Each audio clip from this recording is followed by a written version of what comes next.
नमस्कार, मैं हूं आपका दोस्त जो ठहाके लेके आता है, आपके बीच में लेके आता है, खुशियां लेके आता है, मुस्कुराहट लेके आता है, कविताएं उस कार्यक्रम में जिसका नाम है वाह वाह क्या बात है। भाई जीवन की यात्रा में कई क्षण ऐसे आते हैं जब यात्राएं करनी पड़ती है। हमारे एक दोस्त हैं प्रदीप चौबे, कई वर्षों पहले की बात है।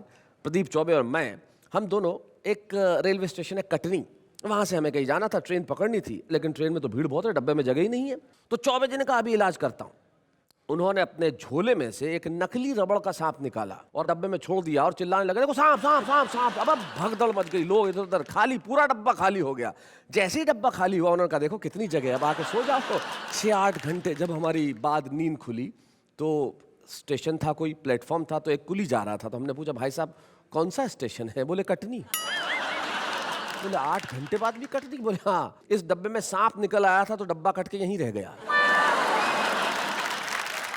लेकिन हम लोग यहां अलग अलग स्टेशनों से तो जरूर जाएंगे, लेकिन एक ही खूबसूरत हम सफर के साथ। आइए मैं बुलाता हूं मेरी साथी नेहा मेहता को।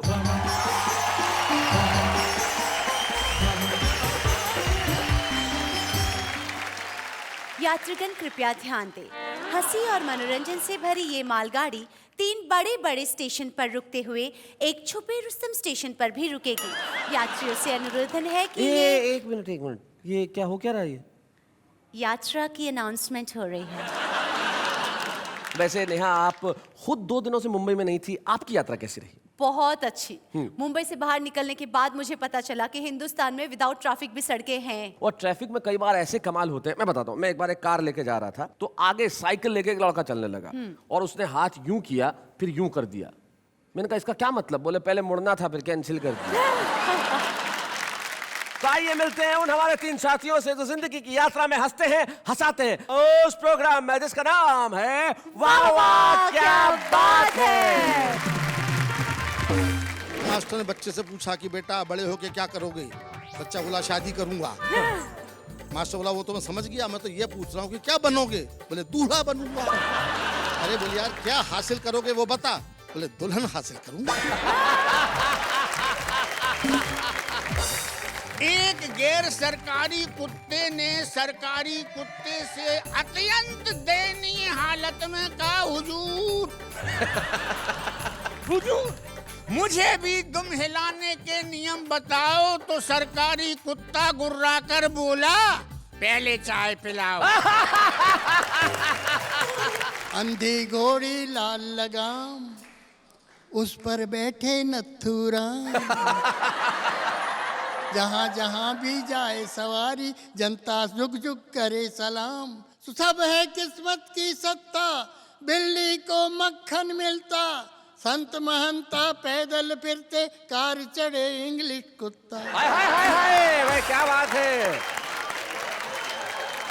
घर से निकली तो थी मैंने सोचा न था, घर से निकली तो थी मैंने सोचा न था, इतनी मुश्किल मुलाकात हो जाएगी।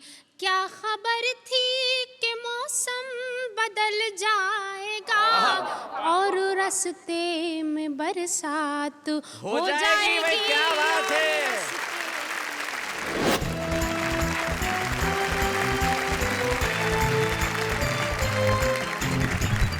तो हमारे साथ श्री प्रदीप चौबे हैं, गुरु सक्सेना है और हैं और थे के बीच की अवस्था के विश्वेश्वर जी हैं। ये हैं और थे के बीच की अवस्था इसलिए क्योंकि पंडित जी हमेशा अपनी मस्ती में रहते हैं। जहां है वहां नहीं है, जहां नहीं है वहां सदैव है, और जहां है वहां इस तरह से है कि वहां से अगर चले भी जाते हैं तो लोगों को हमेशा याद रहते हैं कि कैसे थे। प्रदीप जी आप पहली बार पंडित विश्वेश्वर शर्मा से कब मिले थे? पहली बार याद तो नहीं आता, लेकिन पहली बार ही मिला था। उस वक्त क्या प्रतिक्रिया रही थी आपकी? जिस समय मुझे याद आ रहा है कि जब उनसे मैं पहली बार मिला था मैं उनकी गोद में था। वाह। तो प्रतिक्रिया तो उनकी, पूछो मुझसे क्या पूछते हैं। और प्रदीप जी मैं जानता हूं कि आपने गोद में क्या किया होगा जिससे इनकी प्रतिक्रिया रही होगी। बिल्कुल बिल्कुल, क्योंकि आप सदैव जहां जाते हैं अपने निशान और अपनी छाप छोड़ ही देते हैं। लेकिन कुछ लोग होते हैं जो शब्दों के अर्थ कमाल के निकालते हैं। हम कहते हैं कि आप बड़े आदमी हैं, बड़े आदमी हैं, बड़े आदमी। वो कहते हैं काहे के बड़े हैं अगर दही में पड़े हैं। अगर दही में पड़ा है तो वो दही बड़ा है, वो बड़ा नहीं हो सकता। ऐसे शब्दों के अर्थ निकालने वाले बड़े कवि प्रदीप चौबे हमारे बीच में। हम जोरदार तालियों से स्वागत करें प्रदीप चौबे जी।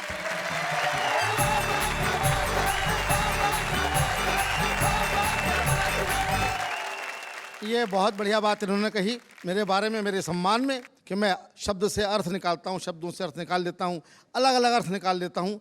ऐसा करने की ज़रूरत पड़ती नहीं है। जब माइक पे खड़े होते हैं तो फिर हम ही सबसे बड़े होते हैं। वाह वाह वाह वाह वाह। क्या बात है। हास्य रस के कवि के पास में कॉन्फिडेंस के अलावा और कुछ नहीं होता है जी। उर्दू का एक शायर मरने के बाद में दोज़ख में गया। दोज़ख समझते ना आप लोग? जी, नर्क में गया।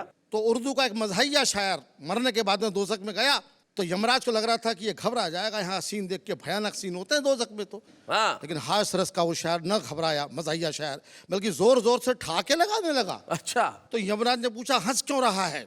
तो उसने कॉन्फिडेंस से कहा कि हमने किया गुनाह तो दोज़ख हमें मिली, हाँ। हमने किया गुनाह तो दोज़ख हमें मिली, दोज़ख का क्या गुनाह था दोज़ख को हम मिले। मैं बताता हूँ आपको आज क्या ज़माना बदल गया। आज की एजुकेशन, आज के बच्चे कितने शार्प हैं। किसी ज़माने में बच्चे भोले भाले होते थे, आजकल केवल भाले होते हैं।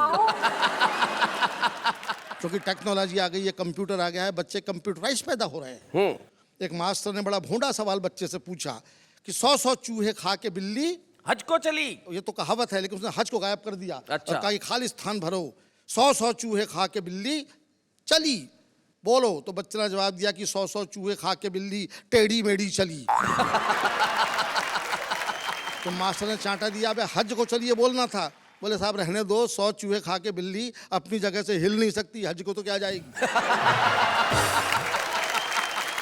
और वो तो मास्टर साहब आपका सम्मान रखने के लिए मैंने थोड़ा बहुत चलवा भी दिया।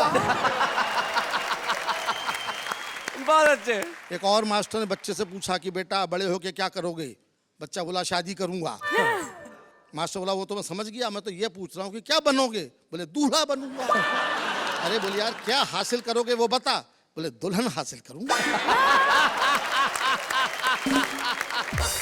एक और मास्टर ने बच्चे से पूछा बता बेटा माँ और बाप में क्या फर्क होता है? बच्चा बोला सर माँ कहने से मुंह खुल जाता है, बाप कहने से बंद हो जाता है। वाह वाह वाह वाह वाह। बच्चा कहना चाहता है कि माँ के सामने हिम्मत लौट आती है, बाप के सामने हवा बंद हो जाती है। क्या बात, वाह वाह वाह। हम लोग तो कविताओं में एक्सपेरिमेंट करते हैं जी। जिंदगी एक्सपेरिमेंट का ही दूसरा नाम है। मुझे याद है कि एक जेल के अंदर रामलीला मनाई गई तो एक्सपेरिमेंट में जेलर को लक्ष्मण बना दिया। अच्छा। दूसरे दिन जेलर जो लक्ष्मण बना था सस्पेंड होकर रो रहा था। किसी ने पूछा क्या हुआ? बोले जिस कैदी को हनुमान बनाया था वो बूटी लेके लौटा ही नहीं। आपको जो श्राद्ध पे खाने के लिए बुलाया था ठाकुर साहब ने, वो क्या हुआ था? अब वो ठाकुर साहब ही नहीं रहे।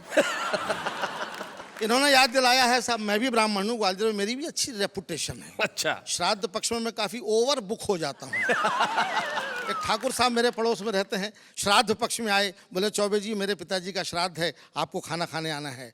मैंने कहा ठाकुर साहब मैं श्राद्ध का नहीं श्रद्धा का खाता हूँ। क्या बात है, वाह वाह वाह वाह वाह, बहुत अच्छे। वो समझा नहीं। बोले क्या मतलब? मैं कहा जब तेरे पिताजी जिंदा थे तब कभी क्यों नहीं बुलाया? तब कभी नाश्ते पे भी नहीं बुलाया, मरने के बाद में डायरेक्ट लंच पे बुला रहा है। मैं तेरे पिताजी का एजेंट हूँ क्या? मैंने कहा मैं तो नहीं आ रहा। तो ठाकुर बुरा मान गया, बोले नहीं आओगे तो अगले साल तुम्हारा ही मनेगा। इस बात से मैं टेंशन में आ गया। मैं उसके पिता के साथ में खाना खाने गया, पालती मार के बैठा, 3 घंटे तक नॉन स्टॉप खाया। अच्छा। ठाकुर भी मेरी क्षमता देख करके ऊब गया, बोला बीच में पानी तो पी लो। मैंने भी कह दिया बीच आने तो दे। ठाकुर ऐसा भागा फिर नहीं दिखा। इस देश में पेट की अनंत संभावनाएं हैं, पेट में कुछ भी कितना भी जा सकता है। मुझे याद है एक हाथी का ऑपरेशन हुआ, ऑपरेशन के बाद में डॉक्टर ने नर्स से पूछा अपने औजार तो गिन लिए, पूरे तो हैं? नर्स बोली डॉक्टर साहब औजार तो पूरे हैं मगर छोटे वाले डॉक्टर साहब नहीं दिख रहे। तो ये जो मेरा फूला हुआ पेट आप देख रहे हैं, ये खाने के मारे नहीं, मस्ती के मारे फूला हुआ है। लोग समझते हैं बहुत ज़्यादा खाता हूँ, यकीन कीजिए मैं बहुत कम खाता हूँ। लोगों के गम खाता हूँ, हिंदुस्तान की हालत पर रहम खाता हूँ। आप मेरा भरोसा करें तो मैं आपकी कसम खाता हूँ। क्या बात, वाह वाह वाह वाह वाह वाह। आज का ये एपिसोड चूंकि यात्राओं को लेकर के है, ज़िंदगी में तमाम यात्राएं अलग अलग प्रकार की होती हैं। एक यात्रा मैं भी आपको एक यात्रा पे ले चलता हूँ, एक अनोखी यात्रा पे। ओहो, साइंस कहता है कि मरने के बाद में 2 घंटे बाद दिमाग कोलैप्स होता है, दिल तुरंत कोलैप्स होता है, इसलिए आदमी मर जाता है। जी। मेरे मरने के बाद में क्या हुआ, जो कुछ मैंने देखा वो फैंटेसी आप मेरी आंखों से मेरी ज़बान से सुनिए। जी सुनाइए। हम अपनी शव यात्रा का आनंद ले रहे थे, लोग हमें ऊपर से कंधा और अंदर से गालियां दे रहे थे। एक धीरे से बोला, साला क्या भारी है। दूसरा बोला, भाई साहब ट्रक की सवारी है। अच्छा। और ट्रक ने भी मना कर दिया तो हमारे कंधों पे जा रही है। एक हमारे ऑफिस का मित्र बोला कि इसे मरना ही था तो संडे को मरता, कहाँ मंडे को मर गया बेदर्दी, कमबख्त एक ही तो छुट्टी बची थी, कमबख्त ने उसकी भी हत्या कर दी। क्या बात, वाह वाह वाह वाह वाह। एक और बोला कि हाँ यार काम तो हमारा भी लटक गया, आज बिजली का बिल जमा करने की लास्ट डेट थी तो यहाँ पर अटक गया, अब कल जो पेनल्टी भरना पड़ेगा उसका पैसा क्या इसका बाप देगा। एक नव विवाहित मित्र बोला कि तुम्हारा काम भी कोई काम था, हमारी तो सोचो, हमारा तो बीवी के साथ हनीमून का प्रोग्राम था। अब पहाड़ों और घाटियों का सुख छोड़ के धूप में खड़े हैं, जेब में एयर कंडीशन के 2 टिकट बेकार पड़े। क्या बात है, वाह वाह वाह वाह। एक मित्र जो वाकई दुखी हो रहा था, बेचारा फूट फूट के रो रहा था, उससे किसी ने पूछा, क्या तेरा मरने वाले से इतना प्रेम था जो उसके लिए थोक में आंसू बहा रहा है। वो बोला, मरने वाले को मारो गोली भाई साहब, हमको तो अपना 100 रुपए का नोट याद आ रहा है। अच्छा हमने अपने बाप से लेके दिया था और अभी तो उसका ब्याज भी नहीं लिया था कि ये इंटरवल भी मर गया। अच्छा। साला हमारे लिए कितना टेंशन कर गया। अब तुम हमारे बाप को नहीं जानते, इतना कंजूस है कि लोग हमको उसका बेटा ही नहीं मानते। अब बताओ, ऐसी लड़की में ये मर लिया, अब हम अपने बाप को क्या मुंह दिखाएंगे। उनको पता चलेगा तो 100 रुपए के लिए हमको बेच आएंगे। क्या बात है भाई, वाह वाह वाह। तभी हमारे मोहल्ले का कुल्फी वाला आगे आया और उसने अपना कंधा जैसे ही हमारी अर्थी को लगाया, कमबख्त के मुंह से आवाज आई, ठंडी मीठी बर्फ मलाई। कोई पीछे से बोला, कमाल है भाई, यहाँ पर भी धंधा, दुकान लगा रहे हो कि कंधा। वो बोला, क्षमा करें, मुंह से निकल गया तो क्या करें। ऐसा नहीं कि मैं शव यात्रा के कायदे कानून नहीं जानता, मगर कमबख्त इस मुंह को क्या करूं जो नहीं मानता। जैसे ही कोई वजनदार सामान कंधे पर आता है, मुंह से बर्फ मलाई पहले निकल जाता है। क्या बात है, वाह वाह वाह। दोस्तों, जून का महीना था, हर आदमी पसीना पसीना था। एक अर्थी ढोऊ बोला, ढोऊ? यार क्या भयंकर धूप है। अच्छा। दूसरा बोला, मरने वाला भी बड़ा बेवकूफ है, मरा भी तो जून में, अरे इस समय तो आदमी को होना चाहिए देहरादून में। ये थोड़े दिन और इंतजार करता तो जनवरी में आराम से नहीं मरता। क्या बात है, वाह वाह वाह वाह। अपन भी जल्दी से घर भाग लेते, जितनी देर बैठते सर्दी में आग तो ताप लेते। हाय हाय हाय हाय भाई, क्या बात, वाह वाह वाह वाह, बहुत अच्छा। भला मरने के लिए जून का महीना कितना बोर है। कोई बोला कि हाँ यार, सर्दियों में मरने का मजा ही कुछ और है। तभी पीछे से आवाज आई, अच्छा बड़े भाई, आप तो जनवरी में ही मरेंगे। वे बोले, नहीं, हम फरवरी में प्रस्थान करेंगे। अच्छा। जनवरी में हमारा इंक्रीमेंट आता है।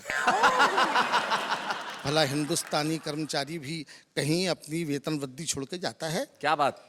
तभी शायद किसी को श्मशान दिखा, वो मारे प्रसन्नता के चीखा कि राम नाम सत्य है। एक अधमरा बोला कि भैया दरअसल मर तो हम रहे हैं, मुर्दा तो साला अपनी जगह मस्त है। मस्त है, मस्त है भाई, क्या बात है, वाह वाह वाह।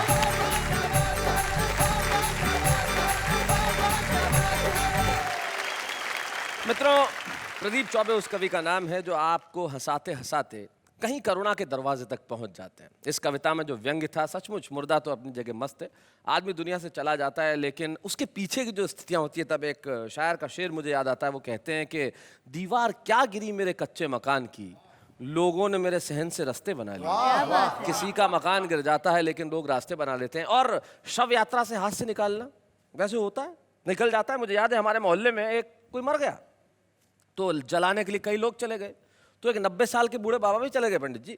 तो जैसे ही वो गए तो जलाने वाले ने पूछा कि बाबा आपकी क्या उम्र है? बोले 90 साल। बोले अब घर जाके क्या करोगे? जाओगे आओगे टाइम वेस्ट करोगे, मतलब पॉजिटिव थिंकिंग है, लोग निकाल लेते हैं। और हमारी जो युवा पीढ़ी बैठी है, आपने देखा होगा, ये बाइक वाइक चलाते हैं तो आजकल देखो कट मार के निकल जाते हैं खट से। ऐसा तो एक शव यात्रा जा रही थी, सबसे आगे कोई था प्रदीप जी वैसे ही दुखी, 3 किलोमीटर तक किसी ने कंधा चेंज नहीं किया था, तो एक ऐसे युवा कट मार के निकल गया मोटरसाइकिल से। वो इतना दुखी था कि उसने कहा कि ए भाई इससे भी आगे चला जाएगा क्या? शैलेश जी, जी यहाँ सुंदर यात्रा की बात चल ही रही है, तो मैं एक जवाब दूं? जवाब दूं मतलब? सवाल किसने पूछा है? नहीं नहीं, सवाल भी मैं ही पूछूंगी। तो फिर मुझसे पूछने की क्या जरूरत है, पूछो और दो। हाँ, मेरा सवाल ये है कि सबसे ज्यादा धार्मिक व्यक्ति कौन है? तुमने अपना सवाल खुद सुन लिया तो अब खुद ही जवाब दो। सबसे ज्यादा धार्मिक इंसान according to me bus conductor है। क्यों? क्योंकि पूरे दिन घंटी बजाता रहता है ना। टिंग टिंग टिंग टिंग। Thank you thank you thank you. बस से मुझे याद आया, एक बस ड्राइवर से पूछा बस में कितने देर रहते हो? बोले 24 घंटे बस में रहता हूँ। बोले कैसे? बोले 12 घंटे इस बस में रहता हूँ, 12 घंटे बीवी के बस में रहता हूँ। लेकिन हमारे गुरु सक्सेना जी पे किसी का बस चलता नहीं है, बड़ी मुश्किल से मिलते हैं वो, लेकिन जब मिल जाते हैं तो बड़ा कमाल करते हैं। इन्होंने जीवन भर ये 2 नाम रखे, गुरु सक्सेना उर्फ सांड नरसिंहपुरी। सांड नरसिंहपुरी का हास्य देश के कवि सम्मेलनों में छाया, लेकिन गुरु सक्सेना की कविताएं देश के जहन में बसी। आइए मिलते हैं श्री गुरु सक्सेना से।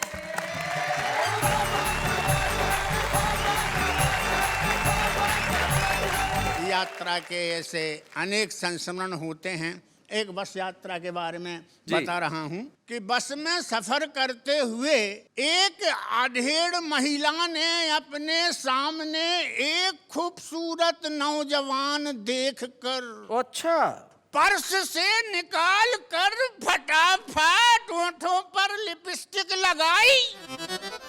हम समझ गए कि बसंत ऋतु आई। कार्यक्रम तो हम पहले से भी करते रहे, लेकिन उस समय स्थिति ये थी कि मैंने जब पत्नी को घूरा प्रारंभ में तो वो क्या बोली कि शक से ना देखो मुझे। अच्छा, शक से ना देखो मुझे। सक्सेना। अरे वाह वाह वाह, भाई क्या बात है। शक से ना देखो मुझे, वैसे मैं निभाया है तो ऐसे मैं निभाऊंगी। लेकिन जब इतनी लंबी यात्रा 45 साल की गुजरी, अब क्या हुआ? अब क्या हुआ? हर बार जैसे लौट कर घर आते रहे, इस बार वैसा कोई भाव ना दिखाए हो। पत्नी का भाव देखिएगा। जी, ये जी। यात्रा, खाना खाने को कहा तो बोले मुझे भूख नहीं, रास्ते में पता नहीं क्या विशेष खाए। एक मनोविज्ञान देखिएगा कि हर बार जैसे घर लौट कर, हर बार जब लौटते थे जैसे बतियाते रहे, ना तो मुझे देखा और ना ही बतियाए हो। लगता है प्राणनाथ इस बार यात्रा में जीवन का सफर सुहाना करे आए हो। बहुत अच्छे, बहुत बढ़िया। मैं 2 अपने ढंग से वाक्य बताता हूं, जी, सरकारी और गैर सरकारी। सरकारी गैर सरकारी, जी। एक गैर सरकारी कुत्ते ने सरकारी कुत्ते से अत्यंत दयनीय हालत में कहा, हुजूर हुजूर मुझे भी दुम हिलाने के नियम बताओ। तो सरकारी कुत्ता गुर्रा कर बोला, पहले चाय पिलाओ।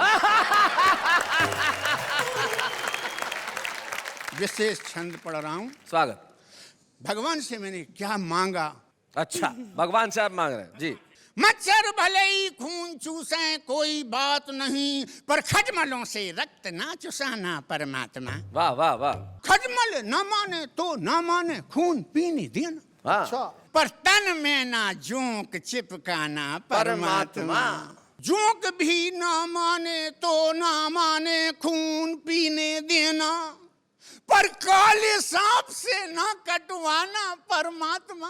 क्या बात। और सांप से भी ना बचा सके तो ना बचाना मुझे, पर सदा भ्रष्ट नेता से बचाना परमात्मा। क्या बात रे, वाह वाह वाह वाह, बहुत अच्छा।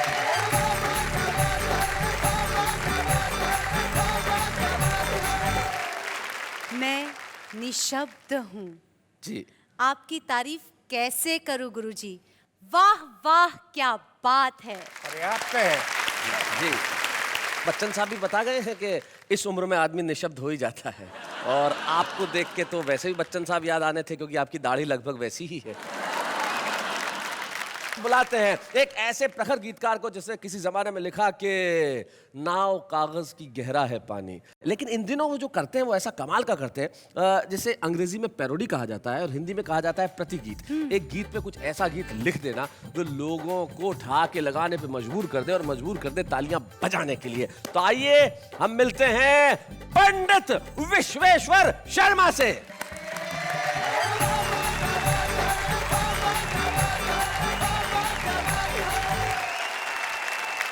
ये जो धोती और कुर्ता और आप देख रहे हो हिंदुस्तानी ड्रेस, और ये जो इस तरफ देख रहे हो आप अंग्रेजी ड्रेस, मामला बिल्कुल उल्टा है। ये सब हिंदी वाले हैं, मैं अंग्रेजी वाला हूँ। Why this Kolaveri Kolaveri Kolaveri ji? Why this Kolaveri Kolaveri Kolaveri ji We are giving, they are taking, both are corrupt. And thus corruption going on in the country straight. What can public do? What can public do? Why this Kolavari, Kolavari, Kolavari? All the leaders, all ministers, all the bureaucrats, Yes. all officers, all the clerks, all the peons, pets, Yo. all are money minded. Hi hi All are money minded. This is the democracy. हाय हाय हाय हाय, क्या बात है। This is the democracy. Why this Kolavari, Kolavari, Kolavari? Dude, that was superb. आपने प्रसिद्ध गीतों पे तो प्रतिगीत बहुत लिखे, लेकिन आपका स्वयं का एक हास्य गीत जो बड़ा मशहूर हुआ था, सिंघाड़ा, हमारे नई पीढ़ी को पता भी तो चले कि उस जमाने में हास्य गीत कैसे लिखे जाते थे। एक Please, जरा please, please. सुना दीजिए। रामचंद्र ने रावण मारा, कृष्णचंद्र ने कंस पछाड़ा, तो जो खाए बन जाए पाड़ा, घर में खुले अखाड़ा, लो सिंगाड़ा, ले लो सिंगाड़ा, ले लो सिंगाड़ा। अंधी घोड़ी लाल लगाम, उस पर बैठे नथुराम। जहाँ जहाँ भी जाए सवारी, जनता झुक झुक करे सलाम। सब है किस्मत की सत्ता, बिल्ली को मक्खन मिलता। संत महंता पैदल फिरते, कार चढ़े इंग्लिश कुत्ता। हाय हाय हाय हाय, भाई क्या बात है। ए, कर ले मिस्टर एमए पास, फिर काटेंगे दिन भर घास। आस पास जो नहीं मिले तो दूर दूर तक करें तलाश।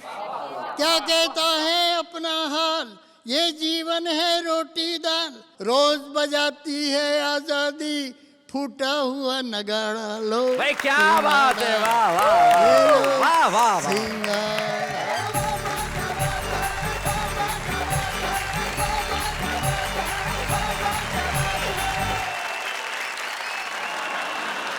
भाई पंडित जी क्या बात है, आपने कमाल किया। और मैं जानता हूं कि पूरी कविताओं में जो तालियों से आपको ऊर्जा नहीं मिली होगी वो नेहा की दो, चलिए कमाल कर दिया। लेकिन पंडित जी आप जिस ढंग से पढ़ रहे थे, जिस अंदाज से पढ़ रहे थे, तो मुझे मेरी कविता की दो पंक्तियां याद आती है जो मैं आपको समर्पित करना चाहता हूं कि छत नहीं रहती, दहलीज नहीं रहती, दीवार और दर नहीं रहता, घर में बुजुर्ग ना हो तो घर घर नहीं रहता। अभी बहुत कुछ बाकी है। वाह वाह क्या बात है। मैं कई तमाम चीजें ऐसी हैं जिसका आप इंतजार करते हैं, जैसे छुपा रुस्तम। यस, हमारा छुपा रुस्तम जो आता है, वाह वाह क्या बात है कि मंच पर कुछ ऐसा सुनाता है कि आप उसके लिए बजाते हैं तालियां। हम बताएंगे कि क्या है छुपे रुस्तम का नाम, लेकिन अभी एक अल्प विराम।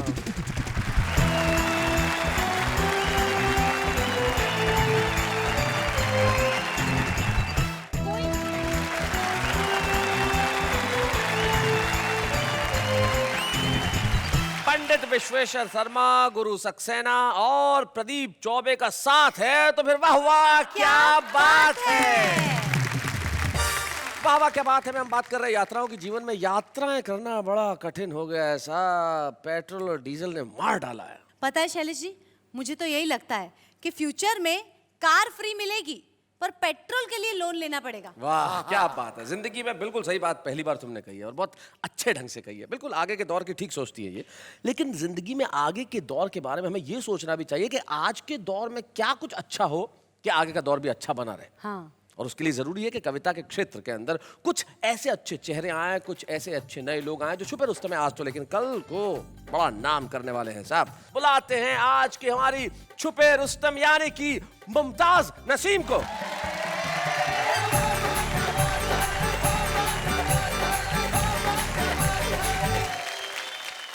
चार मिसरे पढ़ना चाहती हूँ, आप लोगों का भी ध्यान चाहती हूँ जी। घर से निकली तो थी, मैंने सोचा न था। घर से निकली तो थी, मैंने सोचा न था। इतनी मुश्किल मुलाकात हो जाएगी, इतनी मुश्किल मुलाकात हो जाएगी।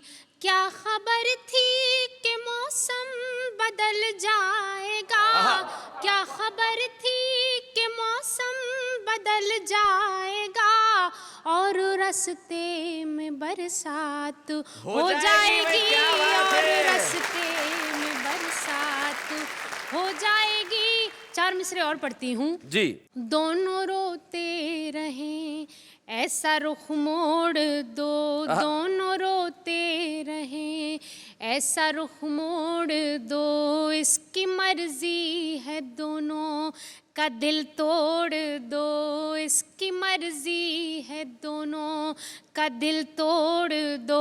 ये ज़माना तो बस चाहता है यही, ये ज़माना तो बस चाहता है यही। मैं तुम्हें छोड़ दूं, तुम मुझे छोड़ दो। क्या बात है, वाह वाह। मैं तुम्हें छोड़ दूं, तुम मुझे छोड़ दो। और मैं चाहती हूँ कि एक गज़ल का मतला और एक शेर जो मुझे बेहद पसंद भी है और मेरी मशहूर गज़ल है। सुनाओ मुमताज। तुझे कैसे इल्म न हो सका, बड़ी दूर तक ये खबर गई। तुझे कैसे इल्म न हो सका, क्या बात? बड़ी दूर तक ये खबर गई कि तेरे ही शहर की शायरा तेरे इंतजार में मर गई। आए हाय भाई क्या बात है, वाह वाह वाह वाह। शहर की शायरा तेरे इंतजार में मर गई।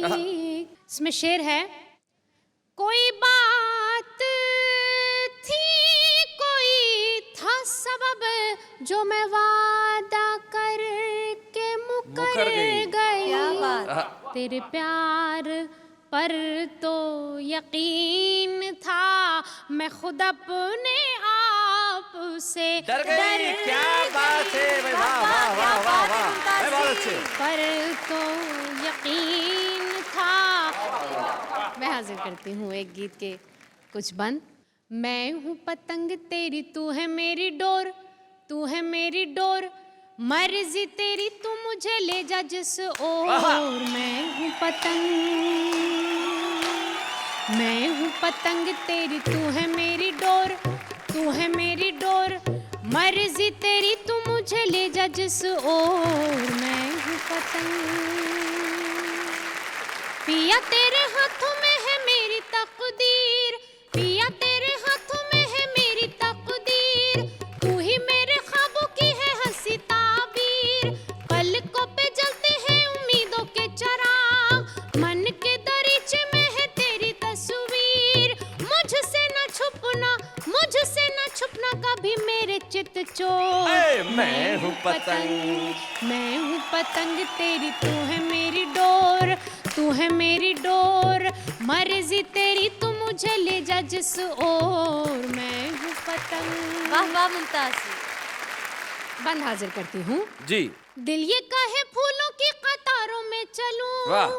दिल ये काहे फूलों की कतारों में चलूं, शौकी भरी मस्त बहारों में चलूं, चांद के जजीरे में बनाऊं एक घर, क्या बात है? साथ लिए तुझको सितारों में चलूं, साथ लिए तुझको सितारों में चलूं, झूम झूम गाए, झूम झूम गाए यही मन का मेरे मोर, मैं हूँ क्या बात है? मैं हूँ पतंग तेरी, तू है मेरी डोर, तू है मेरी डोर, मर्जी तेरी तू मुझे ले जा जिस ओर, मैं हूँ पतंग। भाई क्या बात। बहुत खूब मुमताज जी, कुछ कहना चाहूंगी आपके लिए कि आपके अल्फाजों में और आपकी पेशगी में जो नज़ाकत है माशाल्लाह बहुत खूब है, बहुत बहुत शुक्रिया, बहुत शुक्रिया। मुमताज, आपने बिल्कुल ठीक कहा कि ये पता न था कि मौसम बदल जाएगा और इस तरह से बरसात हो जाएगी। निश्चित तौर पे आपके लिए आज से मौसम बदल गया जी। ये तालियों की बरसात जो है यहाँ पे, इस अवसर पे यही कह सकता हूँ कि आज हम आपको जो स्मृति चिन्ह देना चाहते हैं वो कलम, ईश्वर करे उस कलम से बहुत ढेर सारी गज़लें निकलें, कविताएं निकलें और वो कविताएं और गज़लें पूरी दुनिया में आपका नाम रोशन करें। इन शुभकामनाओं के साथ हम लोग मिलकर करेंगे आज हमारे छुपे रुस्तम यानी कि मुमताज़ नसीम का सम्मान। मुमताज़ नसीम हमारे साथ हैं।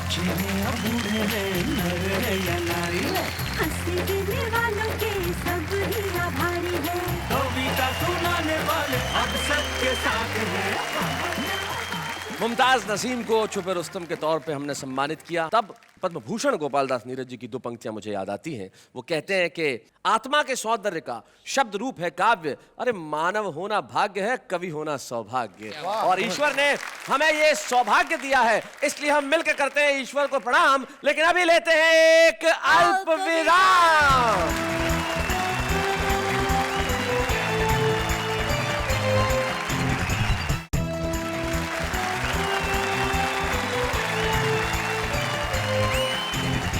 देखिए लौट आए हम। अब इसमें देखिए वाली क्या बात है, आप तो देख ही रहे हैं हमें, हम नजर भी आ रहे हैं, लेकिन ऐसा होता है, कहना पड़ता है कि हम लौट आए हैं। और निश्चित तौर पे लौटता वो है जो जाता है। हम तो गए कहाँ, हम तो आपके दिलों में बसे हुए हैं, क्योंकि ये वो कार्यक्रम है जिसका नाम है वाह वाह क्या बात है। आउच! क्या हो रहा है? सलीशी, मैंने गरम गरम कविता लिखी है, सुना दो, सुनिए साहब, सुना दो, सुना दो, सुना Yes, दो। yes. जी जी जी जी। अर्ज किया है, गाड़ी बुला रही है, सीटी बजा रही है, मुझे जल्दी घर जाने दो दोस्तों, मेरी मम्मी बुला रही है। क्या बात है भाई, क्या कविता लिखी। आप तीनों के चेहरे पे जो आश्चर्य के भाव हैं वो कमाल के हैं कविता सुन के। तुम्हारी जगह तो कहीं और है नेहा, यहाँ नहीं, तुम्हें कहीं और होना चाहिए। You mean to say मैं वहाँ उनके साथ जाके बैठ सकती हूँ? उनके साथ बैठोगी तो लौट नहीं पाओगी। तुम्हें वहाँ नहीं होना चाहिए, तुम्हें वहाँ होना चाहिए, वहाँ। महंगाई ने इस तरह कमर तोड़ी, गाड़ी तो है पेट्रोल नहीं है, मोबाइल तो है बैलेंस नहीं है, क्या करूँ यारो, घर तो है घरवाली नहीं है। पत्ते हिलते नहीं हवा हिलाती है, पत्ते हिलते नहीं हवा हिलाती है, लड़के बिगड़ते नहीं लड़कियां बिगाड़ती है।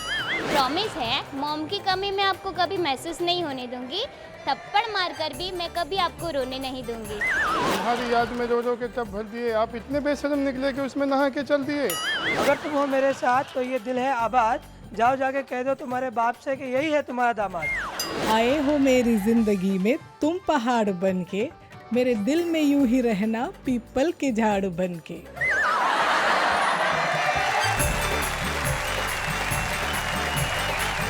अब तुम्हें पता चला कि तुम्हें वहाँ क्यों होना चाहिए? ताकि मैं उनको ज्यादा इंस्पिरेशन दे सकूं। जी नहीं, आम आदमी की कविता।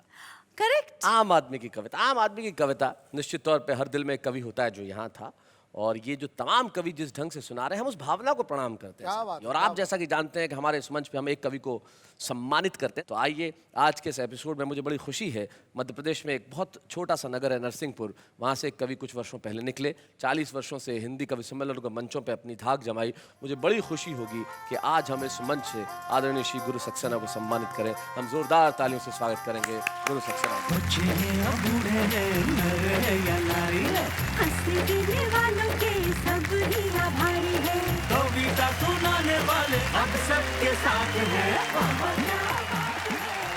गुरु सक्सेना जी, हमें बड़ी खुशी है कि हम आपको आज इस मंच पे सम्मानित कर रहे हैं और ये और खुशी की बात है कि गुरु जी के पुत्र विवेक सक्सेना यहाँ उपस्थित है। विवेक, आप यहाँ आए और हमें ज्वाइन करें स्टेज पे। विवेक, स्वागत है आपका। बहुत बहुत धन्यवाद सर। कैसा लग रहा है आपको, आपके पिताजी का सम्मान हुआ है? ये सिर्फ मेरे पिताजी का सम्मान नहीं वरन हिंदी कविता का सम्मान है, इसलिए मुझे बेहतर क्या लगा। बात है, वाह वाह वाह। आपको आपके पिता ने शायद कविता घुट्टी में पिलाई होगी, ऐसा हुआ कि आपको भी कविता लिखने की प्रेरणा मिली? जी, मुझे पता है कि मेरे दादाजी भी कवि थे, अच्छा। पिताजी भी कवि हैं और इत्तेफाक से मैं भी कवि हो गया। हो क्योंकि हमारे पास धन तो था नहीं, सिर्फ शब्द थे तो वही विरासत में मिले। आपके पिता ने कवि सम्मेलन की यात्रा में जीवन में बहुत सारी चीजें हुई होंगी, कोई ऐसा संस्मरण याद आता है जो कुछ आपके दिल में हमेशा रहा हो, जो जुड़ा हुआ है? मैं ये कह सकता हूँ कि मेरे बहुत अच्छे मित्र अगर कोई हैं तो वो मेरे पिताजी हैं। क्या बात है। और दूसरी बात यह है कि मैंने जन्म से लेकर आज तक हम दोनों ने एक ही थाली में खाना खाया। अरे क्या बात है, वाह वाह वाह। एक पिता का बेटे के प्रति कितना लगाव है, ये बात मुझे उस समय समझ में आई जब पिताजी एक कार्यक्रम में बाहर गए और मैं उस समय बहुत बीमार था और पिताजी को कार्यक्रम का संचालन करना था। उसमें उस समय मोबाइल फ़ोन हुआ नहीं करते थे, तो इन्होंने कहा कि यार मेरा बेटा बीमार है और मैं इस कार्यक्रम का मैं हाथ से पढ़ने की स्थिति में भी नहीं हूँ, मैं तो सिर्फ आ गया चूँकि मैंने स्वीकृति दी थी। तो वहाँ पे एक मंत्री थे, उन्होंने कहा कि आप चिंता नहीं करिए, आपको मैं इसी मंच से बात कराऊंगा। और उन्होंने टेलीफोन लाइन खींचकर उस समय मुझसे बात करे और इन्होंने जब मुझसे पूछा कि तुम ठीक हो, मैंने कहा मैं ठीक हूँ, आप बहुत अच्छा कार्यक्रम करिए और लौट कर आइए। तो उन्होंने उदास मन से अच्छे से कहा कि हाँ हम बहुत अच्छा करेंगे और वो कार्यक्रम सुपर हिट करके लौट के आए। उस समय मुझे लगा कि मेरे एक शब्द ने इन्हें ऊर्जा दी है, तो मेरा इनके जीवन में कितना अस्तित्व है। क्या बात है, वाह वाह वाह। ये होती है कविता के प्रति समर्पण की भावना। घर में बेटा बीमार है लेकिन लोगों को हंसाना आवश्यक है, कविता सुनाना आवश्यक है। जैसा कि विवेक ने कहा कि इन्हें विरासत में धन नहीं मिला, शब्द मिले हैं। तब एक प्रसिद्ध कवि की 4 पंक्तियां मुझे जाते जाते याद आती है। वो कहते हैं कि रंज इसका नहीं कि हम टूटे, रंज इसका नहीं कि हम टूटे, ये तो अच्छा हुआ कि भरम टूटे, तुझ पे मरते हैं जिंदगी अब भी, झूठ लिखे तो ये कलम टूटे। क्या बात। इसलिए झूठ कभी कहा नहीं जाएगा, हमेशा सच कहा जाएगा और हंसी की बरसात होगी अगले शनिवार आपके घरों में ठीक रात 10 बजे। आप हम मिलके कहेंगे वाह वाह क्या बात है।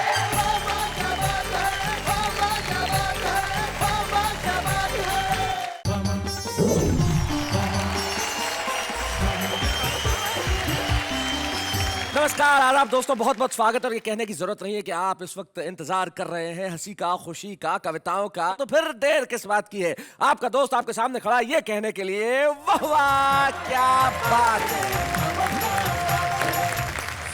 लेकिन मैं अब बुलाता हूं उसे जिसके सवालों का जवाब किसी के पास नहीं होता और मेरे पास तो अक्सर नहीं होता, लेकिन उसके सवाल ऐसे होते हैं कि कभी खत्म नहीं होते, यानी कि मेरी साथी नेहा के मेहता को।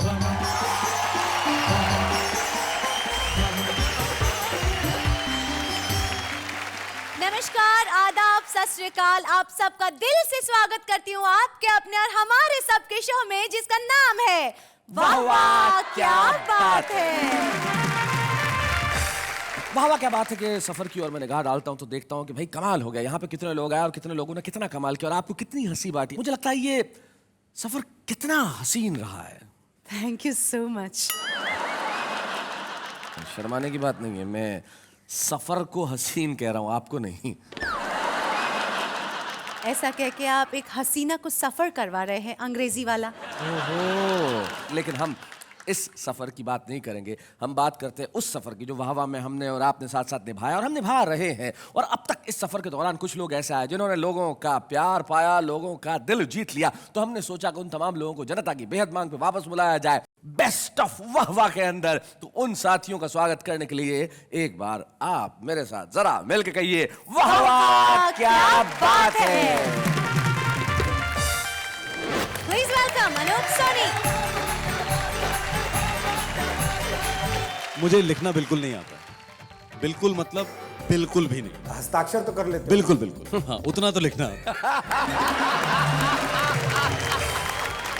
मुंशी चंदा लाल का तार कोल सा रूप, अरे और श्याम लाल का रूप है जैसे खिलती धूप। जैसे खिलती धूप सजे बुशर्ट पैंट में ज्ञानचंद 6 बार फेल हो गए 10th में। संचालक के नाम आदिवासी सरदार का पत्र आया। हाँ। अखिल भारतीय स्तर का कवि सम्मेलन करवाओ, 150 कवि लेकर फौरन चले आओ। अच्छा। कवियों से ये सेवा हम मुफ्त नहीं लेंगे, हर कवि के घर वालों को उनके वजन जितनी स्वर्ण मुद्रा देंगे। संचालक की पत्नी ये पत्र पढ़ते ही चीख मारकर रोने लगी, आंसुओं से तकिया भिगोने लगी। संचालक बोला, प्रिय तुम्हें मेरा इतना गम है? वो बोली, गम गया भाड़ में, मैं तो इसलिए रो रही हूँ कि तुम्हारा वजन कितना कम है। अच्छा, एक बिल्कुल सच्ची घटना अपनी दिल्ली की बता रहा हूँ। पिछले साल एक ही दिन में 35,000 शादियाँ। ओहो। अच्छा, संयोग देखिए, उसी दिन हमारे देश में बकरा ईद भी थी। अरे बाप रे। अखबार में दोनों खबरें साथ साथ छप गई। दिल्ली में एक ही दिन में 35,000 शादियाँ, बकरा ईद धूमधाम से मनाई गई। बेकारी से तंग आकर मैंने एक अंधे भिखारी के कटोरे से अठन्नी उठाई। अच्छा। और उससे पूछा, अब कैसी तबीयत है बड़े भाई?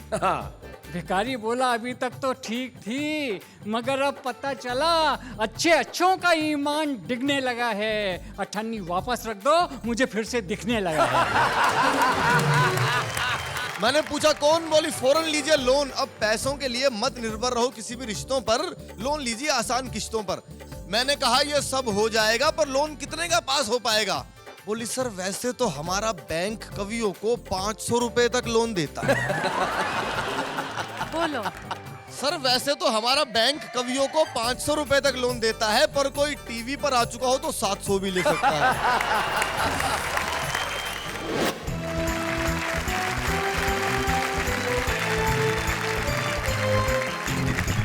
हमारे तमाम कवि यहाँ पे बैठे हैं और सब कवियों की ओर मैं निगाह डालता हूँ तो ऐसा लगता है कि आज मंच पे 4 नहीं 5 चांद आ गए हैं। और एक अकेला आदमी इनके बीच में ऑड मैन आउट की तरह बैठा हुआ है। ऐसा लग रहा है कि बकरियों की झुंड में एक भेड़ पता नहीं कहां से आ गई। सबसे पहले मंच के इधर ये जो हिंदुस्तानी सूमो पहलवान है, अजनबी खुद का नाम है लेकिन देश में बड़ा ही जाना पहचाना कवि है। हास्य व्यंग का एक ऐसा कवि जो जितनी बार फ्लॉप हुआ उतनी बार एक कविता लिखी। महेंद्र अजनबी, जोरदार कविताओं से स्वागत करें।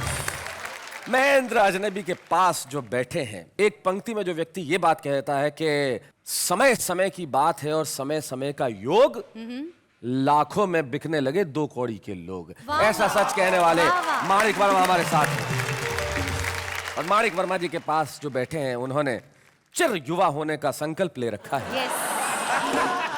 हमारे बीच में है लखनऊ से सूर्य कुमार पांडे। जोरदार तालियों से हम स्वागत करें। और मंच के इस कोने में जो टाई और जिस तरह से लगा रखी है, ऐसा लगता है किसी 5 स्टार होटल से महेश दुबे अभी निकल के आए हैं। तो महेश दुबे हमारे साथ है, जो मुंबई से और यूं मूलतः बनारस से हैं, और इनकी बातों में भी बड़ा ही रस है जो आज यहाँ प्रस्तुत करेंगे। हम स्वागत करते हैं महेश दुबे का। कोई भी मेरा ख्याल से कवि सम्मेलन या संचालन पूरा नहीं होता जब तक कुंवर बेचन के 1-2 शेर उसमें कोट न किए जाएं। 22 लोगों ने कुंवर बेचन पर PhD की है। ओहो, वाह वाह, क्या बात है। और उसके बाद जो बैठा है, जो आज जीन्स पहन के कविता पढ़ने वाला है, हालांकि इसके जीन्स में ही कविता है, क्योंकि इनके पिताजी जैमिनी हरियाणवी बहुत बड़े कवि हैं। ये तो जैसे हैं वैसे हैं। अरुण जैमिनी हमारे बीच में है। मैं बुलाता हूं उस पहले कवि को जो हंसी और ठहाकों के लिए मशहूर है, और नाम है जिनका महेश दुबे।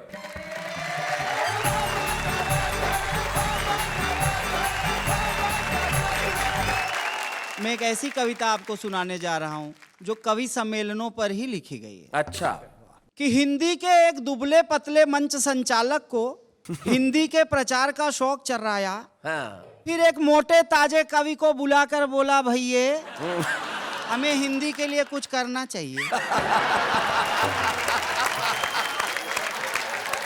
तो बोल, हिंदी के लिए तू क्या करेगा? बोला हिंदी के लिए तो हम मरने से भी नहीं डरेगा। अच्छा। कवि के लिए हिंदी की सेवा का अवसर निकट आ गया और अगले ही दिन उसके पास अफ्रीका के नरभक्षी कबीले का टिकट आ गया। संचालक बोला जा मेरे हिंदी के घोड़े, सरपट दौड़, आदिवासियों के बीच में जाके लंबी लंबी छोड़। कुछ दिनों बाद संचालक के नाम आदिवासी सरदार का पत्र आया। लिखा था, भाया आपका कवि थोड़ा अशिष्ट था लेकिन स्वादिष्ट था। उसने हमारा बहुत मनोरंजन किया है, पेट और मन दोनों भर दिया है। आपसे अनुरोध है, अखिल भारतीय स्तर का कवि सम्मेलन करवाओ, 150 कवि लेकर फौरन चले आओ। अच्छा। आने का भाड़ा भेज रहा हूँ।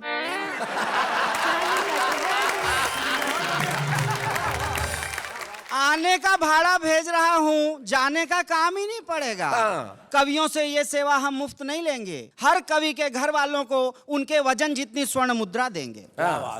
संचालक की पत्नी ये पत्र पढ़ते ही चीख मारकर रोने लगी, आंसुओं से तकिया भिगोने लगी। संचालक बोला, प्रिय तुम्हें मेरा इतना गम है? वो बोली, गम गया भाड़ में, मैं तो इसलिए रो रही हूँ कि तुम्हारा वजन कितना कम है। आखिर तुम्हारी ये 2.5 किलो की बॉडी किस काम आएगी? न जीते जी हमारा पेट भर सकी, न मरने के बाद उनका भर पाए। बहुत अच्छे। आज से तुम दोनों वक्त घी लगी रोटी, मसालेदार बोटी और मक्खन की गोटी खाओगे, पूरे 50 किलो वजन बढ़ाकर टूर पर जाओगे।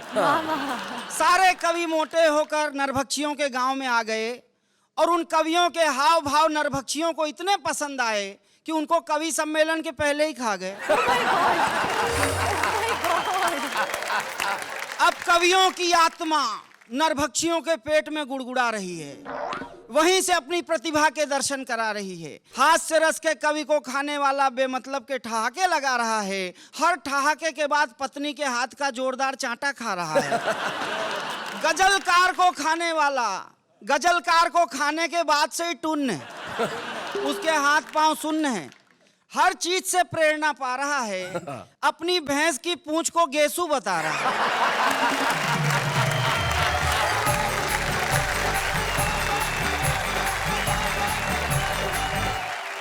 क्या बात है महेश, बहुत बहुत बढ़िया, बहुत बढ़िया। ईश्वर करे कि आप बहुत तरक्की पाएं और सिर्फ इस देश में नहीं, आप भी अफ्रीका के जंगलों में कविता पढ़ने जाएं। लेकिन एक ऐसा कवि अगर वहां जाता तो लोगों को बड़ा पसंद आता, अपनी कविताओं की वजह से भी और अपने स्वास्थ्य और डील डॉल की वजह से भी। वो कवि हमारे बीच में है, मैं चाहता हूं कि अब वो आए और कुछ ऐसा सुनाए कि आप उनके लिए तालियां बजाएं। महेंद्र अजनबी।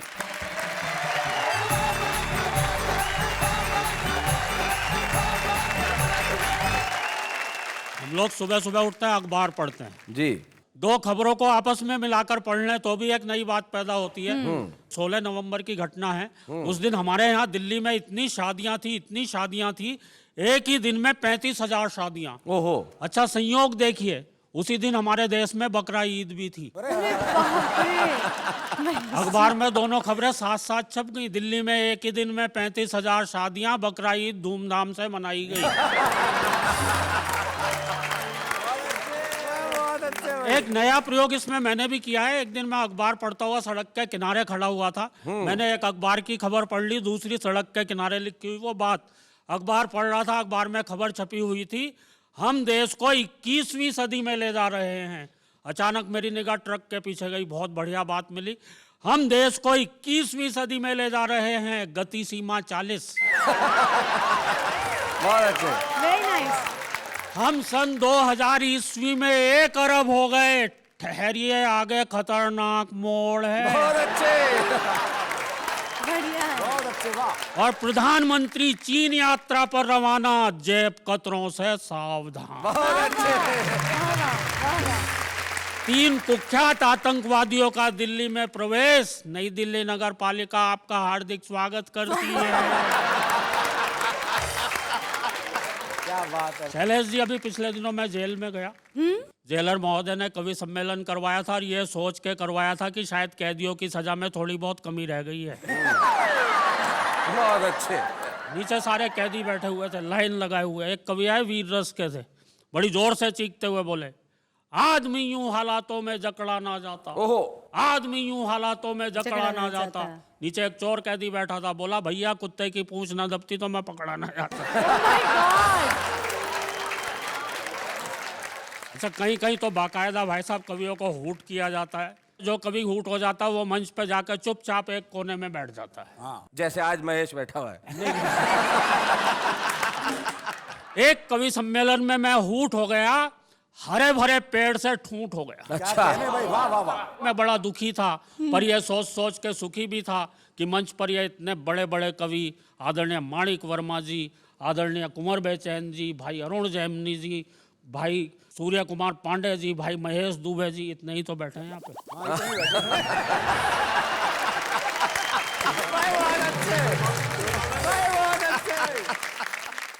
ये इतने बड़े बड़े कवि बैठे हुए हैं, क्या ये भी इसी तरह से दुखी होते हैं? इन बेचारों पर क्या गुजरती होगी, क्योंकि ये तो लगभग रोज ही ऊट होते हैं।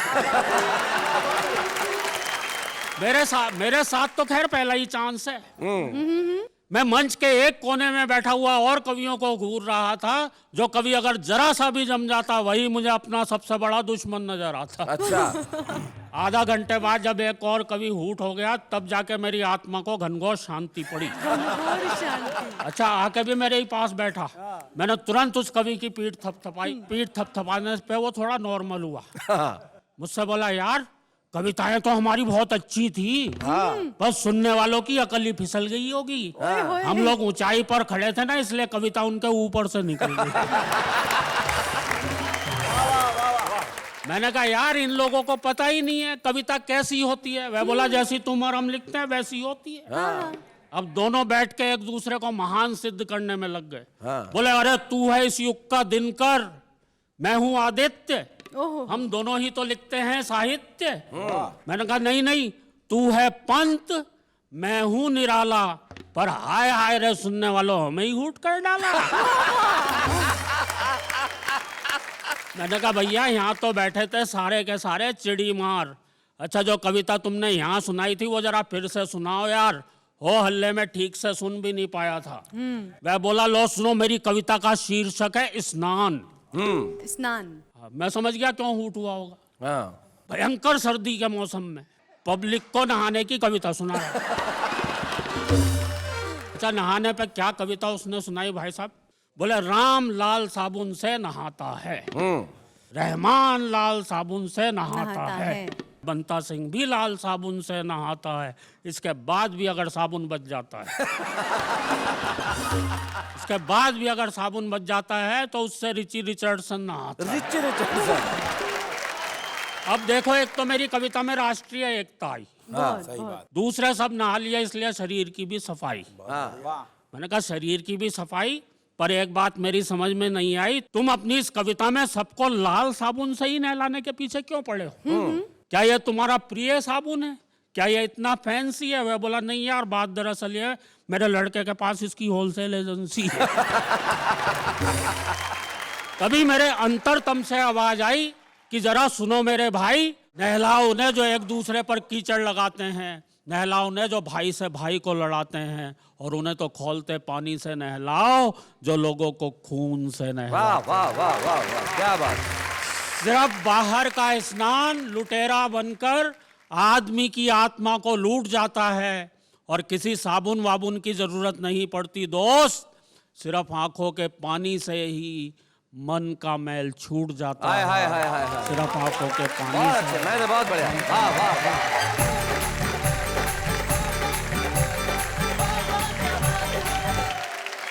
महेंद्र, आपने जो कविता जो हास्य से शुरू करके व्यंग तक पहुंचा के करुणा के मोड़ पे खत्म की है, सचमुच इस देश के हालात ऐसे ही हैं। तब मुझे एक व्यंगकार माणिक जी, वो अपनी गजल में कहते हैं कि हरा भरा ये देश तुम्हारी ऐसी तैसी, फिर भी इतने क्लेश तुम्हारी ऐसी तैसी, देश बिके तो बिके ठाट से कर्जा लेकर, घूमो देश विदेश तुम्हारी ऐसी तैसी। महेश, ध्यान से सुनो, ये लाइन तुम्हारे लिए कि बंदर तक हैरान तुम्हारी उछल कूद पर, किसके अवशेष तुम्हारी ऐसी तैसी। मैं सम्मान के साथ बुलाना चाहता हूं जिनकी पंक्तियां मैंने अभी पढ़ी, माणिक वर्मा जी। जोरदार तालियों के साथ हम स्वागत करें।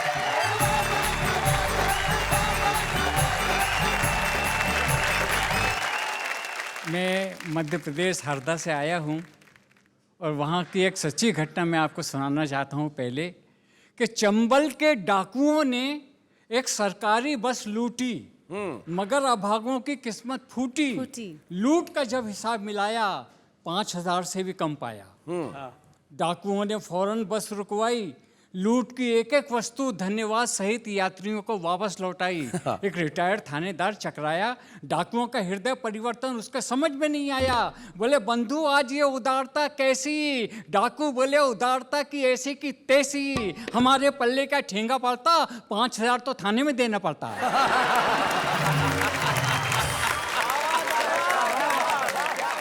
एक टुकड़ा और सुनिए। बेकारी से तंग आकर मैंने एक अंधे भिखारी के कटोरे से अठन्नी उठाई। अच्छा। और उससे पूछा अब कैसी तबीयत है बड़े भाई? भिखारी बोला अभी तक तो ठीक थी मगर अब पता चला अच्छे अच्छों का ईमान डिगने लगा है। अठन्नी वापस रख दो, मुझे फिर से दिखने लगा है। मेरे क्षेत्र में 2 नेता हैं, एक का नाम है मोतीलाल, एक का नाम है मांगीलाल। हुआ ये कि मोतीलाल को चुनाव का टिकट मिल गया और मांगीलाल रह गए, मगर मांगीलाल ने चुनाव लड़ा और जमानत सहित बह गए। अब मंच पर मांगीलाल भी बैठा हुआ था। थोड़ी देर के लिए मेरे भाई अरुण को मांगीलाल समझ लीजिए और मुझे मोतीलाल। ओके। पहला संबोधन हारे हुए नेता का अपने मतदाताओं के नाम कि लोकतंत्र के लुच्चो, लोकतंत्र के लुच्चो, दगाबाज टुच्चो। अरे हमारी हार बीबीसी लंदन से ब्रॉडकास्ट करवाई और ये खबर आज तक किसी अखबार में नहीं आई। देश को आजादी किसने दिलवाई? मांगीलाल और मैंने। गुलाम गुलाम से मतदाता बने तो बुद्धि चकराई। हमारे चेहरे पे सूखा और तुम्हारे चेहरे पे मलाई। पशु मेले के पोस्टरों,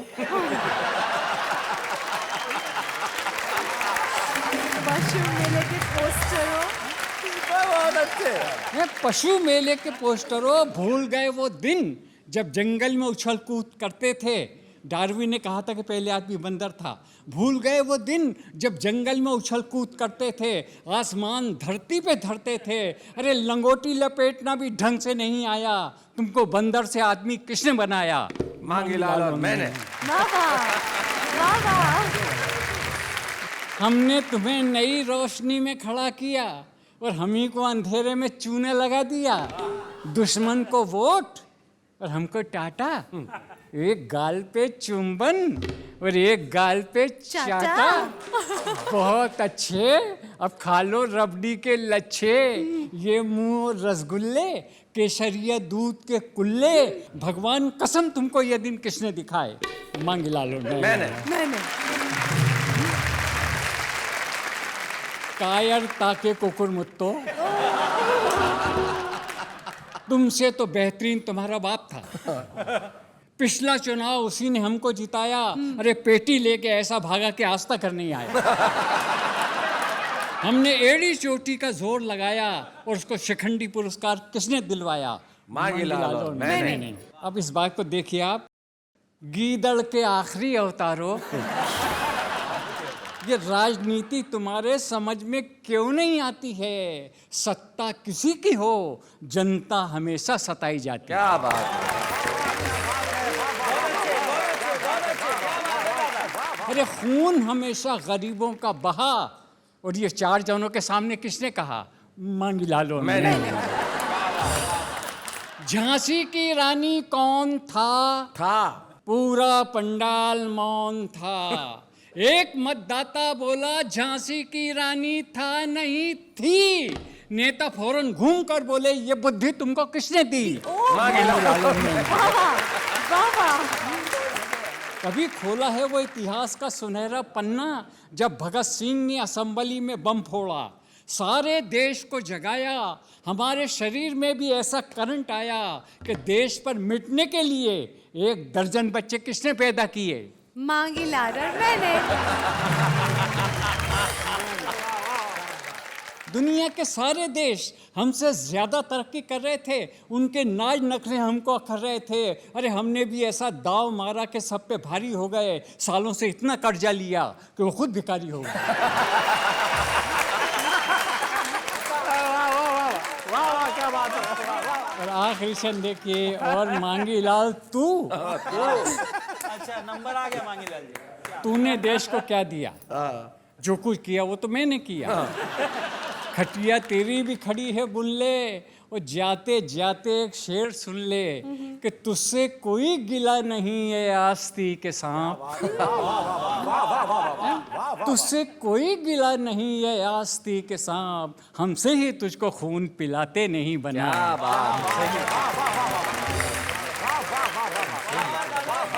और मैं एक हज़ल सुनाना चाहता हूँ, बहुत छोटी है लेकिन हज़ल का मज़ा लीजिए। इसमें मैंने एक बात की है कि तीनों काल को, भूत भविष्य वर्तमान, हाल माजी और मुस्तकबिल, तीनों को मैंने एक जगह इकट्ठा किया है। क्या बात? कि मुझे आपसे मोहब्बत कभी थी, न है, न होगी। बहुत अच्छे तीनों काल आ गए। तो सुनिए, मुझे आपसे मोहब्बत कभी थी, न है, न होगी, मेरी ऐसी खोटी किस्मत कभी थी, न है, न होगी। मैं उधार लूं किसी से और फिर उसे चुकाऊं, ऐसी खराब आदत कभी थी, न है, न होगी।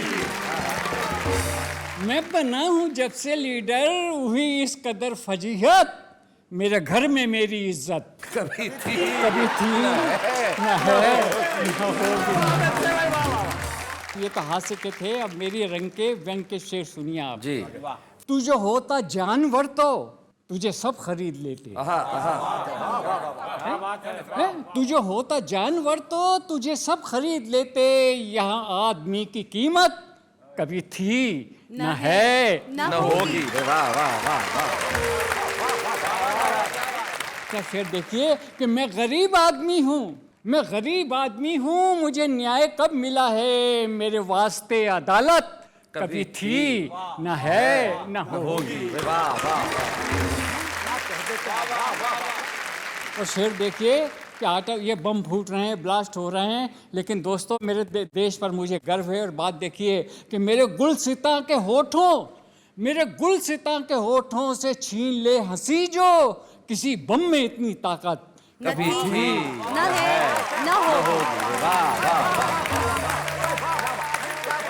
और आखिरी शर्त देखिए, कभी और भी हैं लेकिन सबसे माजरत के छात, कभी और भी हैं लेकिन यहाँ आप जैसी मानिक किसी दूसरे की शोहरत कभी थी, न है, न होगी। 100% सच कहा।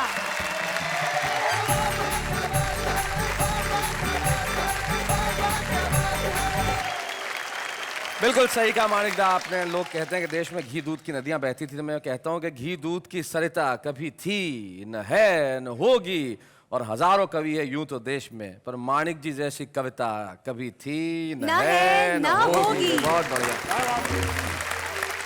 और आपने इस उम्र में जिस ऊर्जा के साथ कविता पढ़ी है, तब एक शायर का मुझे सिर्फ एक शेर याद आता है जो मैं आपको समर्पित करना चाहता हूँ, कुंवर जी को और आपकी पूरी पीढ़ी को समर्पित करना चाहता हूँ कि हम सायादार पेड़ जमाने के काम आए, सूखने लगे तो जलाने के काम आए।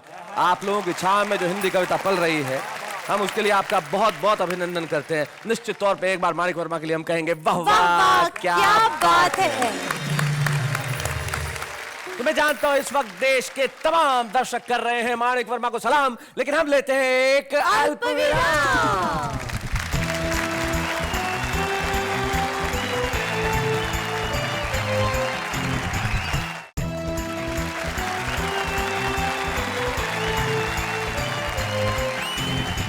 स्वागत है बेस्ट ऑफ बेस्ट। वाह वाह क्या बात है। मैं तो कहिए मेरे साथ वाह वाह क्या बात है। हमारे खास मेहमान जो आज इस वाह वाह क्या बात है में एक कविता पढ़ने के लिए आ रहे हैं, वो कवि नहीं है लेकिन कविता के प्रेमी हैं, कवि हृदय हैं और एक बड़े ही सुप्रसिद्ध अभिनेता है हमारे हिंदी टेलीविजन इंडस्ट्री के, हमारे साथी, हमारे colleague Anoop Soni. Please welcome Anoop Soni.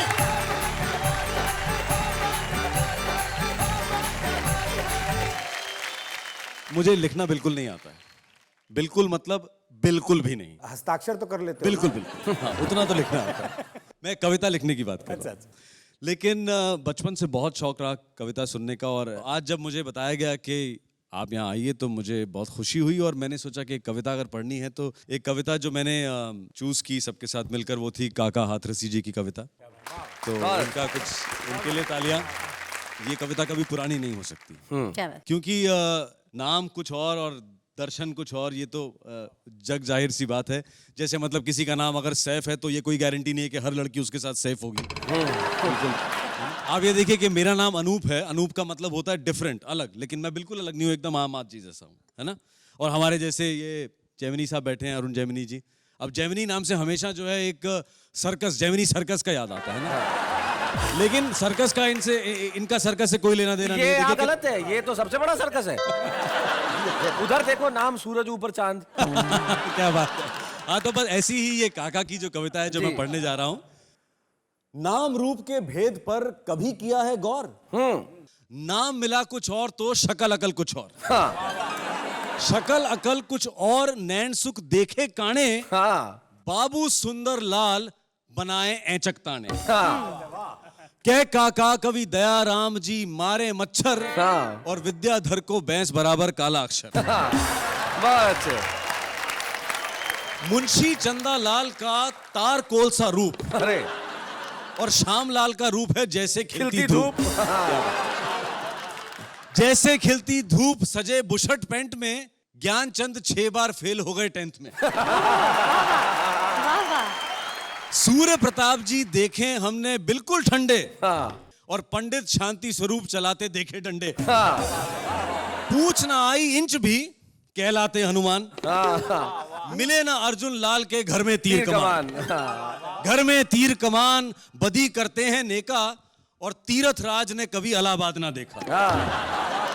Satyapal काका की रकम डकार चुके हैं।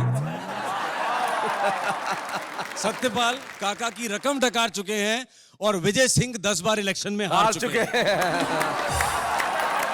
नाम धाम से काम का क्या है सामंजस्य, किसी पार्टी के नहीं है झंडाराम सदस्य। झंडाराम सदस्य भाग्य की मिटे न रेखा, और स्वर्ण सिंह के हाथ कड़ा लोहे का देखा। कह काका कवि खरे लाल जी निकले खोटे, इस कलयुग में नाम बड़े और दर्शन छोटे। ना तो कभी कवि पुराना होता है, न कविता पुरानी होती है। आज इस मंच पे हमें काका हाथरसी की कविता का आशीर्वाद आपके स्वर में मिला, इससे बेहतर क्या हो सकता है। आप निश्चित तौर पे अनूप हैं, क्योंकि आप अभिनेता होते हुए भी यहाँ पे कविता पढ़ रहे हैं। ये काम आसान काम नहीं है। अनूप, यहाँ आने के लिए बहुत बहुत बहुत बहुत धन्यवाद, बहुत बहुत शुक्रिया। Thank you so very much.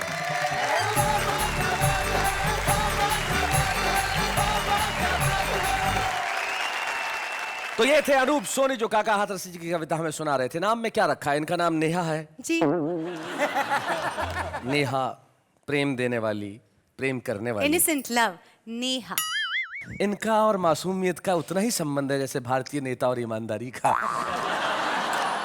Shailesh ji, आप मुझे ये बताएं कि पुरुषों को बेस्ट वाइफ कौन लगती है? अरे, पुरुषों को तो वाइफ बेस्ट लगती है अगर खुद की ना हो।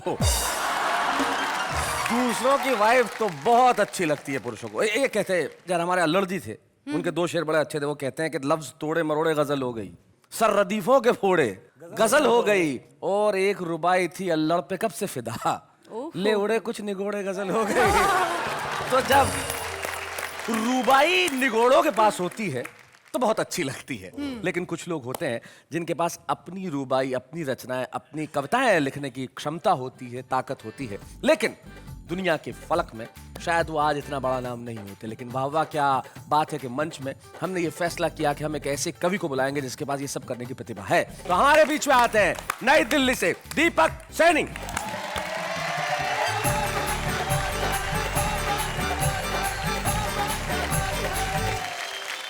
ईश्वर ने सबसे बढ़िया चीज बनाई मनुष्य, मनुष्यों में सबसे बढ़िया चीज बनाई कवि, कवियों में सबसे बढ़िया चीज बनाई अच्छे अच्छे कवि, और अच्छे कवियों में सबसे बढ़िया चीज बनाई हैंडसम कवि। एक हैंडसम कवि आप सभी को प्रणाम करता है। हालांकि बहुत सारे हैंड पंप भी यहाँ पर रखे हुए हैं, और मैं तो शैलेश जी बड़ी कम उम्र का कवि हूं, आपको पता ही है जी। उम्र का जिक्र इसलिए कर रहा हूं क्योंकि उम्र बता देनी चाहिए। नेहा जी ने भी मुझे बता दी 45 साल।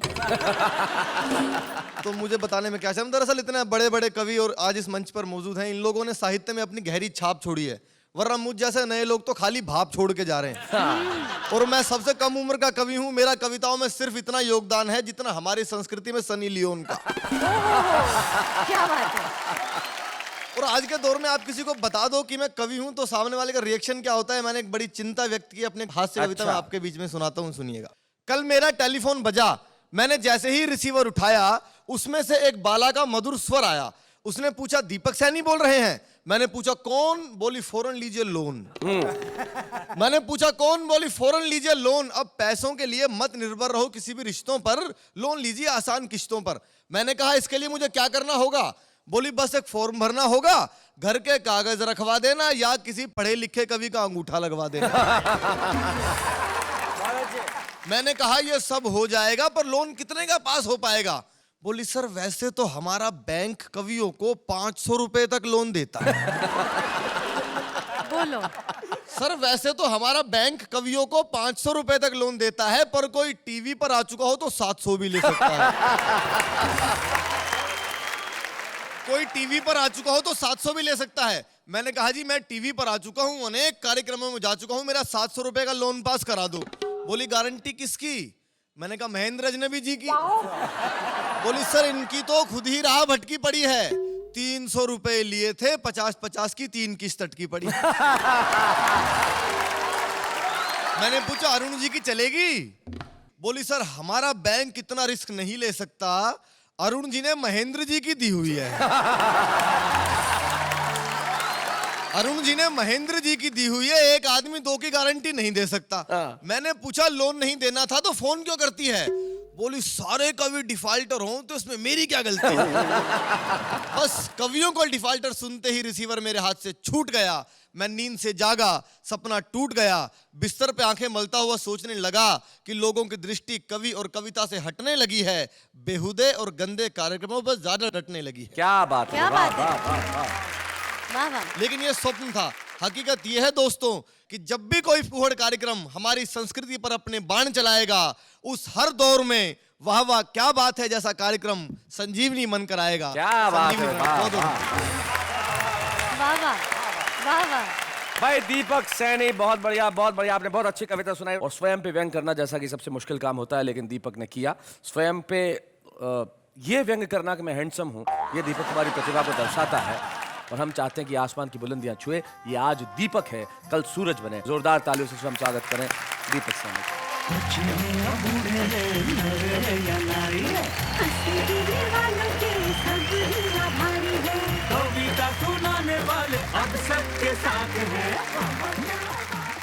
तो आज इस बेस्ट ऑफ बेस्ट वाह में सब कुछ बेस्ट हो रहा है, लेकिन बात यहाँ पे थमेगी नहीं, यूं अभी हंसी रुकेगी नहीं। हंसी का अच्छा लगता रहेगा जाम, लेकिन इस वक्त हम लेते हैं एक अल्प विराम।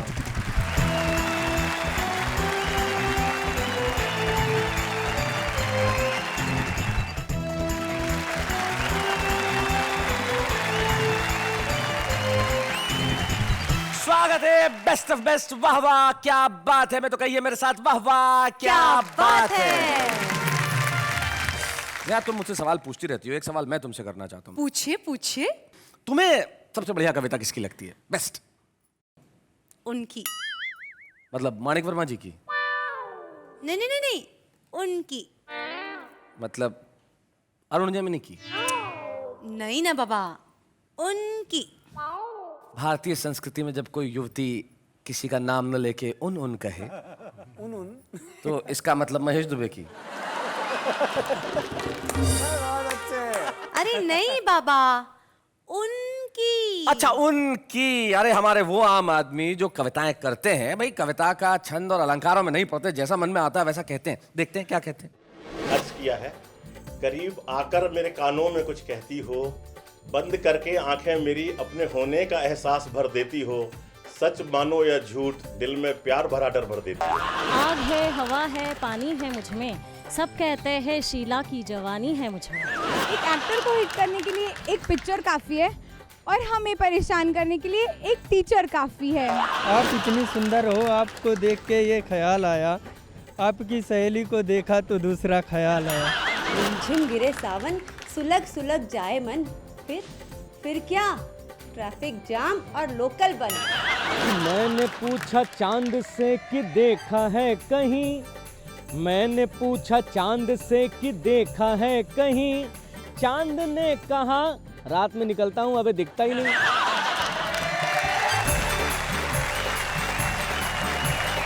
टीना, उनकी कविताएं अच्छी। जी जी, निश्चित तौर पे ये भले ही आज आम आदमी हो, लेकिन आम से खास की दूरी तय करने में वक्त तो लगता है।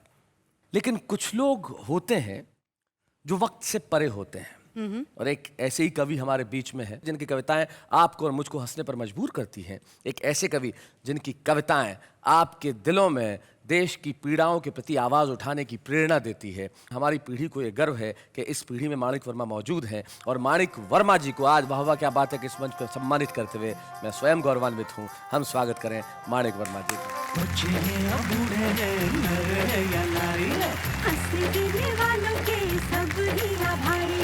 कविता सुनाने वाले अब सबके साथ हैं।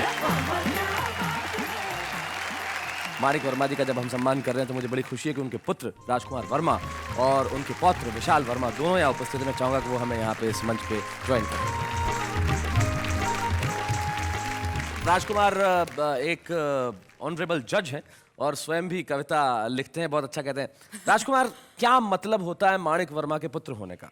दोस्तों, बच्चा जब पैदा होता है तो वो रोता है, और मैं जब पैदा हुआ था तो मैं हंस रहा था क्योंकि मुझको मालूम है कि मैंने कभी माणिक वर्मा के यहाँ जन्म लिया है। क्या बात है, वाह वाह वाह वाह। मैं अपने डैडी के बारे में सिर्फ 2 लाइन आपको बोलूंगा जी। कि कुछ शब्द ऐसे होते हैं जिनसे किसी का व्यक्तित्व संवर जाता है, और कुछ लोगों का व्यक्तित्व इतना बढ़िया होता है कि उससे शब्द निखर जाते हैं। हाय हाय हाय हाय, क्या बात। आप अपनी कविता की 2 पंक्ति सुनाना चाहेंगे? कुछ साल पहले मैं अपनी बीवी का प्राइवेट आदमी था, अब सरकारी हो गया हूँ। तो सरकारी बनने पर मेरी बीवी ने जो मेरे ऊपर व्यंग कसा, मैं आपके चरणों में दे रहा हूँ कि मैं दौड़ा दौड़ा अपनी बीवी के पास गया। मैंने कहा, जी सुनती हो, तुम्हारा आदमी सरकारी आदमी हो गया है, मजिस्ट्रेट हो गया है। तो बीवी बड़ी उदास होकर बोली नाथ, मैंने सुना है जो चीज सरकारी हो जाती है वो फिर किसी काम की नहीं रहती। आज माणिक वर्मा जी को हमने सम्मानित किया तो रामरेख मनर की एक पंक्ति मुझे याद आती है जो वो इनके लिए कहते थे कि सागर मंथन जब हुआ निकले मोती अनेक, और व्यंग सागर का मंथन हुआ तो निकला माणिक एक। वाह वाह, हम क्या बात है। ऐसे ही कवियों को कल भी सुनेंगे और कहेंगे वाह वाह क्या बात है।